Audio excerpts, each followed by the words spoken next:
IMF international monetary fund అంతర్జాతీయ ద్రవ్యనిధి పాకిస్తాన్కి భారీ రుణం ఇచ్చింది.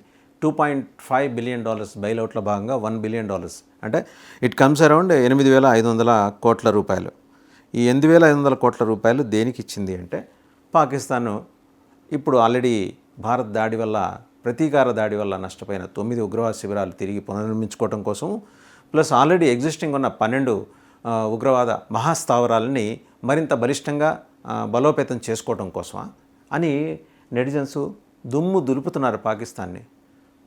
మింగ మెతుకు లేదు కానీ మీసాలకు సంపెంగ నూనెని గట్టిగా ఒక పూట తింటే రెండో పటికి బియ్యం గోధుమలు దొరకని మీ దేశం, మీ దరిద్రం ఇప్పుడు ఈ డబ్బులు తీసుకొని 8,500 కోట్ల రూపాయల డబ్బులు తీసుకొని మళ్ళీ ఏ దేశానికి, మళ్ళీ యుఎస్ఏ దగ్గరికి వెళ్ళాలి ఆయుధాలు కొనుక్కోవడానికి. అంతర్జాతీయ ఆయుధ వ్యాపారి యుఎస్ఏ దగ్గరికి వెళ్ళి ఇవి తెచ్చుకుంటారు. ఈ బాగానే ఉంది, టెక్నాలజీని మీరు ట్రాన్స్ఫర్ చేసుకోవట్లా, కొనుక్కొని తెచ్చుకుంటున్నారు. ఉపయోగించే నేర్పడతనం ఉండాలి కదా. మనం ఎంతసేపు క్లెమోర్ మైన్స్ పెట్టడం, ఎల్ఈడి మైన్స్ పెట్టడం, అక్కడే ఆగాం కదా మనం. లేకపోతే తుపాకులు AK-47 తీసుకెళ్ళి హిందువులు అయితే చంపేయండి అనే నినాదంతో వెళ్ళటం, వాళ్ళ గుండెల మీద, వాళ్ళ ఛాతీల మీద అలా బూటుకాళ్ళు పెట్టి వాళ్ళ పాయింట్ బ్లాంక్ రేంజ్లో వాళ్ళని చంపే ముందు మిమ్మల్ని చంపుతున్నాం, మీ ఆడవాళ్ళని ఉంచుకోబోతున్నాం, అలా తద్వారా మా జనాభాని మేము పెంచుకుంటాం, వాళ్ళ ద్వారా పిల్లల్ని కనని రెచ్చగొట్టే మాటలు మాట్లాడుతూ పాకిస్తాన్ చేసిన దానికి మరి ఇవాళ $1 బిలియన్ రుణం ఎట్టిస్తారండి? భారతదేశం అబ్జెక్షన్ చెప్పింది. ఇంతకుముందు 24 దఫాలు వాళ్ళు తీసుకున్న రుణాన్ని తాలూకు వివరాలు ఏంటో కూడా అంతర్జాతీయ సమాజానికి తెలియలేదు. పాకిస్తాన్ ఈ విషయంలో సపోర్ట్ చేసుకుంటుంది. ఎస్, మా మొత్తం స్థితిగతుల మెరుగుదల కోసమని. మీ స్థితిగతులు కాదు, 25 కోట్ల మంది ప్రజలుంటే 24.5 కోట్ల మంది సాధారణ మధ్యతరగతి పాక్ ప్రజానీకం, పౌర సమాజం. వాళ్ళకి మీ గొడవలతోటి, మీ ఉగ్రవాదంతో, మీ మతోన్మాదంతో వాళ్ళకి సంబంధం లేదు. వాళ్ళ వ్యాపారాలు, వాళ్ళ చదువులు, వాళ్ళ సంధ్యలు అండ్ వాళ్ళ ఉద్యోగాలు ఏవో చేసుకుంటూ వ్యవసాయం మీద ఆధారపడి 65% మంది అగ్రేరియన్ కంట్రీ మీది.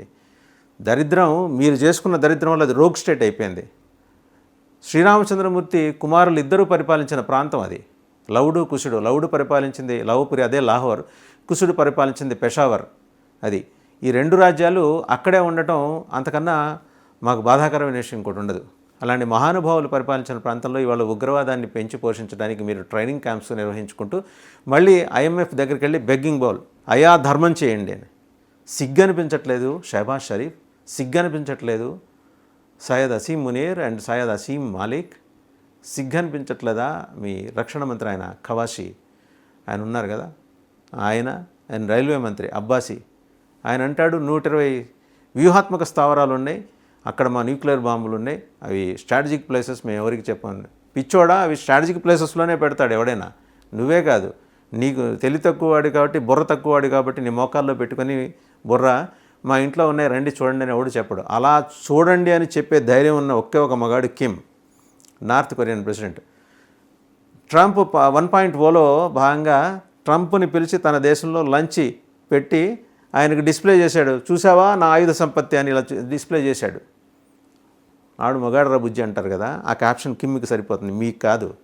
గట్టిగా మొలతాడు కూడా లేని మీరు ఆ 8,500 కోట్ల రూపాయల రుణం IMF నుంచి తెచ్చుకొని మీరు చేసేది ఏంటంటే, మళ్ళీ కొత్తగా డేవిడ్ హెడ్లీలను తయారు చేస్తారు, తాహూర్ హుస్సేన్ రాణాలను తయారు చేస్తారు, అండ్ లష్కరే తోయిబా చీఫ్ అతను ఉన్నాడు కదా, మసూద్ అజహర్ని తయారు చేస్తారు. జైషే మొహమ్మద్ నుంచి హఫీజ్ సయీద్ని తయారు చేస్తారు. ఇంతకు మించి మీరు చేయగలిగింది ఏం లేదు. సిరియా లాంటి దేశాల నుంచి వచ్చే దిగుమతి ఐసిస్ ఉగ్రవాదులను తీసుకొచ్చి ఇక్కడ మహిళలకి శిక్షణా శిబిరాలు ఎత్తుకొచ్చి బెదిరించి తీసుకొచ్చి బలవంతంగా మత మార్పిళ్ళు చేసిన ఆడపిల్లలు 12 ఏళ్ళ లోపల పిల్లల నుంచి 12 ఏళ్ళు, 16 ఏళ్ళు, 18 ఏళ్ళు, 20, 25, 50 ఏళ్ళ మహిళల వరకు మీరు ఎత్తుకొచ్చి వాళ్ళని హింసపెట్టి సెక్స్ స్లేవ్స్గా మార్చుకొని వాళ్ళని చంపేస్తామని బెదిరించి మీరు ఇచ్చే ఉగ్రవాద శిక్షణ శిబిరాలు, వీటి కోసమా IMF రుణం? ప్రపంచం మొత్తం మానవులుంటే ఒక పాకిస్తాన్లో మాత్రం ఆర్మీ ఉంటుంది. అంటే వెనకటికి పురాణ కాలంలో చదువుకున్న రాక్షసుల కన్నా నీచాతి నీచమైన ఘోరమైన బతుకులు మీవి. అందుకని మిమ్మల్ని రోగ్ స్టేట్ అన్నారు. మీ సొంత దేశంలో బెలూచిస్తాన్లో అడుగు పెట్టలేని మీ ప్రధానమంత్రి చేతకానితనం షహబాజ్ షరీఫ్ అండ్ మీ బీరాలు పెరుగుతాడు. We have 4 fathers, 5 fathers, 6 fathers. నిజమే, మీకు అంతమంది ఉన్నారు కాబట్టే అలా తామరతంపరగా ఉగ్రవాదుల్ని పుట్టేలా చేసి ప్రపంచం మీద వదిలి మీరు అచ్చంగా ప్రపంచంలో ప్రతి దేశానికి మీరేం చేస్తారంటే మా దగ్గర గోల్డ్ మైన్స్ ఉన్నాయండి, మా దగ్గర అల్యూమినియం మైన్స్ ఉన్నాయండి, కాపర్ మైన్స్ ఉన్నాయి, మేము ఎక్స్పోర్ట్ చేస్తాం. మీరేంటంటే మా దగ్గర ఉగ్రవాదులు ఉన్నారండి, లేకపోతే పుట్టించి మరీ వాళ్ళని ట్రైనింగ్ ఇచ్చి మరీ సరఫరా చేస్తామండి. సిగ్గనిపించట్లా? మీ ఉప ప్రధానే చెప్పాడు కదా, we have been into this dirty mission for the last 3 decades. 30 ఏళ్ళుగా మేము ఉగ్రవాదుల్ని అలా తయారు చేసి పంపిస్తూనే ఉన్నాం అమెరికాకి, యూకేకి. ఇంకా అడగనోడిది పాపం, అడిగినోడికి అడిగినట్టు పంపిస్తున్నాం. దానికోసం ఇంత ఛార్జ్ చేస్తున్నాం. జీవిత పర్యంతం అడుక్కు తినే బతికేం ఇది. దానికి తోడు పక్కాడి మీద పడే అడవటమే కాకుండా చంపటం అండ్ కేవలం మతోన్మాదంతో ప్రవర్తిస్తూ అసలు ఆ ఉన్మాదంతో సంబంధం లేని 95% పేద మధ్యతరగతి ముస్లిం ప్రజానీకానికి మీ నేరాన్ని మొత్తం అంటగట్టడం అర్థమైపోయింది. ఇలాంటి వాడికి IMF రుణం స్ట్రాటజీ ఉంది, ఎత్తుగడ ఉంది. ఇక్కడ అమెరికాకి IMF రుణం శాంక్షన్ చేయించడం వెనక అమెరికా ఉంది. కారణం ఏంటంటే పాకిస్తాన్లో పెరుగుతున్న చైనా ప్రాబల్యాన్ని నిలువరించడం కోసం అమెరికా ఎత్తుగడ వేసింది. సో దేవుడా అంటూ అమెరికా కాళ్ళ ముందు సాగిలపడే పరిస్థితి IMF కోసం అని చెప్పేసి IMF రుణం ఇప్పించడం ద్వారా అమెరికా చేసుకోగలిగింది. China west part of Pakistan, already Balochistan, Quetta, it's completely under the control of Balochistan liberation army, వాళ్ళ చేతిలోకి వెళ్ళిపోయింది. ఆ ప్రాంతంలోకి మీ సైన్యం అడుగుపెట్టలేదు.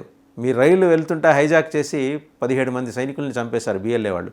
మొన్నటికి మొన్న 26 ట్రక్కులు వెళ్తుంటే ఒక ట్రక్ని పేల్చేస్తే 12 మంది సౌత్ వెస్ట్ పాకిస్తాన్లో 12 మంది పాకిస్తాన్ జవాన్లు చనిపోయారు. BLA కమాండర్లో బాగా ఉన్నత విద్యావంతులు ఉన్నారు, డాక్టర్లు, ఇంజనీర్లు. వాళ్ళందరూ 44 తెగల సమూహం. అది ఒక్కొక్క తెగకి ఒక్కొక్క నాయకుడు ఉన్నాడు, ఒక్కొక్క సంప్రదాయం, ఒక్కొక్క సంస్కృతి అండ్ ఒక ఆచారం, సంప్రదాయం ఇవన్నీ ఉన్నాయి. అయినా సరే 44 తెగలు కలిసి ఒక నాయకుడిని ఎన్నుకొని తమ దేశాన్ని తామే రక్షించుకుంటాం, తమ ప్రాంతాన్ని తామే పాలించుకుంటాం అంటూ వాళ్ళు ముందుకెళ్తున్నారు. జిన్నా చేసిన మోసం నుంచి, ఆ కమ్మిన మాయ నుంచి ఇప్పుడు బెలూచీలు బయటపడుతున్నారు. మీరు చేసే ఎక్విజిషన్ ఏంటి? బలూచీల వెనక మేము ఉన్నామంట. మాగ్గా మేము ఎప్పుడు దాడి చేయము. మమ్మల్ని కవిస్తే ఇదిగో మా దగ్గర నుంచి స్కాల్ప్ వస్తుంది, మా దగ్గర నుంచి హ్యామర్ వస్తుంది, మీ తల బద్దలైపోతుంది. IMF నుంచి రుణం తెచ్చుకున్నాం కదా, మళ్ళీ ఉగ్రవాద కార్యకలాపాలు మొదలెట్టడం కోసం మళ్ళీ బయలుదేరి అంతర్జాతీయ మార్కెట్లోకి వెళ్ళి, ఆయుధాల మార్కెట్లోకి వెళ్ళి ఆయుధాలు కొని తెచ్చుకుంటున్నారేమో. ఎక్కడికక్కడ కోసి పారేయడానికి కిమ్ మామ్ వస్తున్నాడు అండ్ అన్మాన్డ్ సూయిసైడ్ డ్రోన్స్ తోటి భారతదేశానికి ఆయన వస్తున్నాడు. మీరు మీ స్థావరాల నుంచి కదిలే లోపల మిమ్మల్ని లేపేయడానికి ఆయన చాలా రెడీగా ఉన్నాడు. అవతల మా వెనకాల ఫ్రాన్స్ ఉంది సపోర్ట్ చేస్తూ, అంతర్జాతీయ సమాజం రష్యా ఉంది అండ్ అలాగే USA ఉంది. చైనా గోడ మీద పిల్లివాటం చూద్దాం. చైనా ఇవాళ కాకపోతే రేపైనా వాళ్ళు ఎలా యాక్ట్ చేస్తారండి. బట్ మేము చైనాని నమ్మం. యాజ్ లాంగ్ యాజ్ మీ భుజం మించి తుపాకీ పేల్చి మా దేశ అంతర్గత భద్రతకి సవాలు విసురుతున్న చైనాని అంత తేలిగ్గా వదిలేదు. కాలం దేనికైనా పరిష్కారం చూపిస్తుంది. మీరు 70 ఏళ్ల పాటు పెంచి పోషించిన ఉగ్రవాదాన్ని ఒక ఇండస్ట్రీగా తయారు చేసి ప్రపంచంని బీతావహం చేసిన పాకిస్తాన్, నువ్వు ఇవాళ IMF నుంచి తెచ్చుకుంటున్న ఆ 8,500 కోట్లు $1 బిలియన్ తోటి నువ్వేం అద్భుతాలు చేయాలనుకుంటున్నావో మేము కూడా చూస్తాం.